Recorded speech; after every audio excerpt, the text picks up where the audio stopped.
అందరికీ నమస్కారం. ఈరోజు వృశ్చిక రాశి వారికి జరగబోయే శుభాలు మరియు అశుభాలు ఏ విధంగా ఉన్నాయో తెలుసుకోబోయే ముందు ఒక చిన్న రిక్వెస్ట్. ఈ వీడియోని ఇంకా లైక్ చేయకపోతే వెంటనే లైక్ చేయండి. ఛానల్ ని సబ్స్క్రైబ్ చేయకపోతే వెంటనే సబ్స్క్రైబ్ బటన్ క్లిక్ చేసి పక్కన ఉన్న బెల్ ఐకాన్ ని యాక్టివ్ చేసుకోండి. వీడియోని చివరి వరకు చూడండి. మీరు మీ ఇంటి నిర్వహణపై కూడా పూర్తి శ్రద్ధ చూపుతారు. ఆహారం పట్ల ఆసక్తిని కొనసాగిస్తారు. కుటుంబంలో మీ అభిప్రాయాలను చెప్పేటప్పుడు నిర్భయంగా ఉండండి. మీ మాటలు అర్థం చేసుకునే అవకాశం ఉంది. సాయంత్రం మీరు సామాజిక కార్యక్రమాలు నిర్వహిస్తారు. వీటి వల్ల సమాజంలో మీ ప్రాధాన్యత పెరుగుతుంది.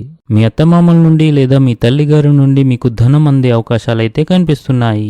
ఈ రోజున ఈ రాశి వారికి ఒక స్త్రీ వల్ల అంతా మంచి జరుగుతుంది. కొత్త ఉద్యోగం కోసం అన్వేషణ పూర్తి కావచ్చు. కుటుంబ బాధ్యతల గురించి మీరు కొంచెం ఆందోళన చెందుతారు. ఏదైనా ఆధ్యాత్మిక ప్రదేశంలో కొంత సమయం గడపడం ఆధ్యాత్మిక ఆనందాన్ని ఇస్తుంది.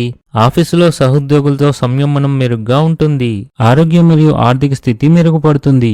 మీ కష్టానికి పూర్తి ప్రయోజనం పొందుతారు. మీరు అనవసరంగా కోపం తెచ్చుకోవడం మానుకోవాలి. ఈ రోజు మొత్తం మీరు అదృష్టం యొక్క పూర్తి మద్దతును పొందుతారు. ఉద్యోగస్తులు ఆకస్మికంగా విహారయాత్రలకు వెళ్లాల్సి రావచ్చు.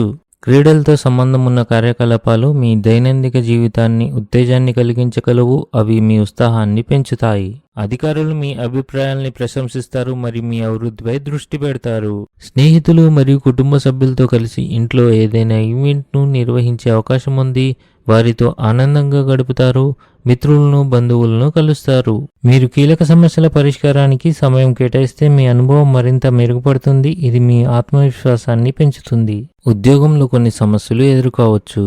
ఇంటిలో ఏర్పాట్ల విషయంలో మీలో కొంత టెన్షన్ ఉండవచ్చు. ఆహారం యొక్క స్వచ్ఛతను జాగ్రత్తగా చూసుకోండి. కొన్ని ఆర్థిక సమస్యల కారణంగా వ్యాపారంలో మీ పని నిలిచిపోవచ్చు. ఈరోజు అదృష్ట సంఖ్య వచ్చేసి 9. ఈరోజు అదృష్ట రంగు వచ్చేసి నలుపు రంగు. ఈ విధంగా ప్రతిరోజు మీ రాశి ఫలాలను తెలుసుకోవాలంటే ఈ వీడియోని లైక్ చేసి మీ మిత్రులందరికీ షేర్ చేయండి. ఛానల్ ని తప్పకుండా సబ్స్క్రైబ్ చేయండి.